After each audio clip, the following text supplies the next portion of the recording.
Hello beautiful people, welcome to my channel. I hope you are doing well. I'm excited as I always am because you know, as they like to say, new year, new me. Honestly, I detest that term. I hate when people say that. However, I'm not gonna lie, I definitely feel like I can sit here and say that this year is about to be amazing, and there are so many things that I feel like I learned from 2017. So today we're just gonna speak on those, and I feel like I wanted to just do something that's a little bit chatty, motivational as we come into the new year, because ladies and gentlemen, this year, I mean, I'm claiming it for myself, is about to be my best year so far. Not ever, but so far, because I am gonna learn from the things that I experienced in my past to make this year amazing. And I just hope that this video is going to give you guys a little bit of, you know, feel good factor, a little bit of a kick up the backside. Yeah, maybe just put you guys in the greatest mindset for the year to come, you know. Also, this video is sponsored by Google Home Mini in particular. So shout out to Google. Let's get started. So number one, I learned to stop worrying what anybody else thought about me, because in reality, someone's always going to have something to say. Like, people always have an opinion on you. The worry of what you think others are going to think about you can actually stop you and hold you back from being your true self and reaching your purpose. And I think you got to get to a place where you release the chains of the burdens of what everybody else thinks, and you have to do you. And I mean, I feel like you guys noticed it. Last year, I was just like, I do not care what people think about me. Like, I literally was like, I don't care. And I might not seem like a person who's self-conscious, but I am. I often second guess myself mentally and like emotionally, but I learned to be like, no, I'm not gonna second guess myself. I'm not gonna overthink it. I'm gonna do what feels right to me, and I don't care what Tom, Dick, Mary, Joe, or Lucy have got to say about it. This is a good one. I learned that time waits for no one.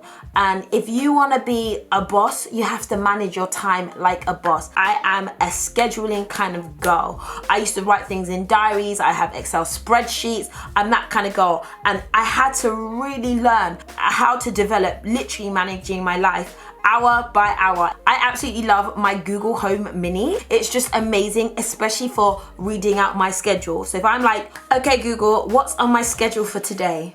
Today, there are 3 events on your calendar. The first starts at 5:15 p.m. The title is Reply to Emails. The second is at 7:15 p.m. with the title Nail Salon Appointment. The third one is at 8:15 p.m. with the title Gym Session with Girls, No Excuses. Like, honestly, I think that if you want to be great and if you want to know your value, you have to learn how to manage your time, because it will run away with you. And the more you do and the more responsibility you have, especially me as a mum, as a businesswoman, as a YouTuber, I don't have time to waste. Listen, I learned to schedule every hour of my day, but it works so well, and I feel like I have more time because I manage my time. Ooh, I feel like this one it's a little harsh, but sometimes the truth hurts, and delete and block is kind of good for your soul. And I learned this in 2017. I found that there's certain negative energy, negative people, negative situations that you really do not need to see or have around you. And I mean, I learned a lot about friendship in last year, and there are certain things that I was like, wow. And I remember being, you know, maybe there are people who had hurt me or situations that had hurt me and upset me, but yet I could continue to see these individuals or these situations on my feed. And I remember being like, you know what? I don't need this energy in my moment, in my present, and in my here and now. And so I got very trigger happy, and I was like, you know what? Delete, block, delete, block, delete, block. And then it's almost like you realize, wow, that thing that bothered me, or that situation that bothered me, doesn't bother me anymore. And it was simply by using the delete and block button. Oh, so this one's really good, and I implore that you add this to your like lifestyle routine. And basically it is, if you want to break a bad habit, usually you have to create a new one. I decided last year that I wanted to manage and own the first hour and the last hour of my day. I learned this from, I believe it's Jim Quick. He's amazing. And it's a whole idea of like, you have a certain number of decisions that you can make in a day. So if you are overwhelmed from literally the beginning of the day, you've got all this information, your social media, your emails, your Twitter, all of this stuff, right? it's already blocking your mind, and by 12 o'clock you're not able to do anything. So I just try and take control of the first and last hour of the day. So rather than, you know, picking up my phone, which is what I do, it's like wake up, check my phone's my alarm, and, you know, I'm on it. So I had to say no more phones in my room. So I use my Google Home Mini. I use that as my alarm clock.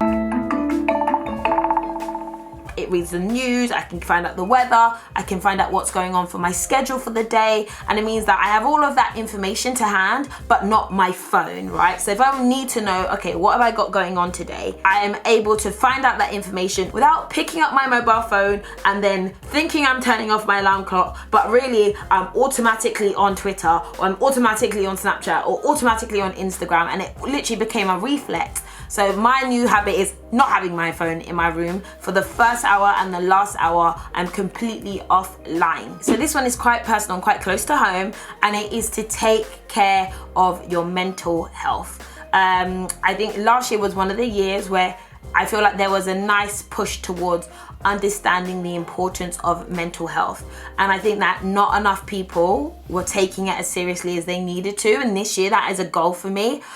Personally, I dealt with, you know, certain things that were quite stressful. We lost a young family member to suicide last year, and I know I didn't talk about it because I wanted to respect my family, but that situation was very, very real, and I think it was a revelation. And after that, I really took a step back in realizing that, you know what, mental well-being is so important, and being able to talk to someone is really, really important. And I ask anyone, if there's anything you're going to focus on your mental health, because if you have peace of mind, you have peace in body, and you're able to do what you need to do. And there are different charities such as Mind or the Samaritans out there, if you are dealing with situations, that you can go to and you can speak to them about what you may be dealing with. Okay, so this is powerful. It is to keep on learning. If you guys are following me on my Snapchat, you might notice that I mentioned about wanting to go back to university, right? And I realized that this is my desire to keep on learning. It's so important to learn, because as you leave school and as you leave the structure, like a lot of people think they've made it. No, you haven't made it. Life is a lesson and you need to keep learning.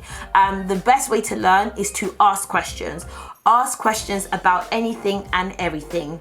Okay, Google, how far is the Earth from the sun? The sun is 149.6 million kilometers from Earth. You know what? It doesn't matter what questions you ask. Just asking questions and learning something about something is important. You need to be around people and situations that sharpen you, and ask questions that will make you better. You want to be great, you want to be big, you need to learn from those who are already doing that and ask questions. Staying on the same line of thought, because you guys know this is the stuff that literally makes me tick, and it is to read. I'm a geek. You guys know I am a geek at heart. I love reading, I love books, I love educations. I just like to know stuff. And I've realized that if you wanna do a certain path, or you wanna achieve something, the shortcut to achieving that is by reading. I'm trying to start to read a book a week, or even read a book a month. Read something. There's certain things that I wanna achieve, right? But I'm impatient. So I wanna learn the shortcuts by reading other successful people. How did they get there? I'm just gonna read how they got there and recreate that and do that myself. I love this one. This is me. I don't have any difficulty with this. I feel like a lot of you guys noticed that I became a little bit more silly, a little bit more fun this year, and I genuinely think it's by having a baby, right? I am a big kid naturally, and then I have a little kid in my house, and I feel like it's okay to be silly. Shake it up. Listen, my biggest jam of 2017 was Twinkle Twinkle Little Star and Head, Shoulders, Knees and Toes. We spend a lot of time together, finding out, what sound does a cow make? Here's a cow sound. Or barring like a sheep, or woofing like a dog. And I'm telling you, like little things like that have actually just made me feel more free as a person, because you know what? It's okay to be silly. It's okay to be fun. It's okay to be jovial. Oh, I love this one. I feel like last year was a revelation of my real friends, and I feel like the one thing I want to say is to appreciate your real friends.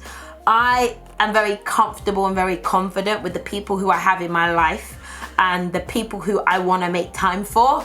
And I definitely want to make time for new people and stuff like that. But for me, appreciating those that have been for me here, they're here for me.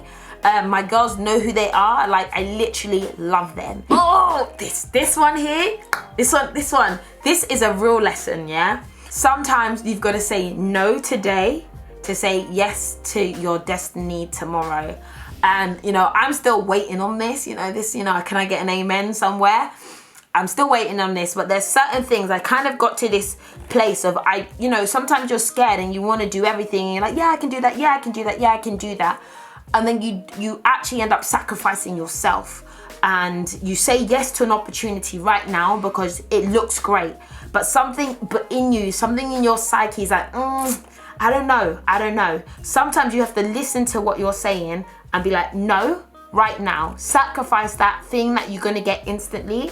Say no right now. And saying no right now may be you saying yes to something bigger and better and more suitable for you in the future. Sometimes it might look like something's all great, but look a little closer, it might not be right for you. So guys, those are some of the things that I learned in 2017. I wanted to do something that was a little bit more emotional and a bit more, motivational. I feel it's really important to just get your head right as you come into a new year. And I feel like, 2017 was a big year, but this year's about to be bigger for me and also for you. So thank you so much for watching. I want to thank Google for sponsoring this video.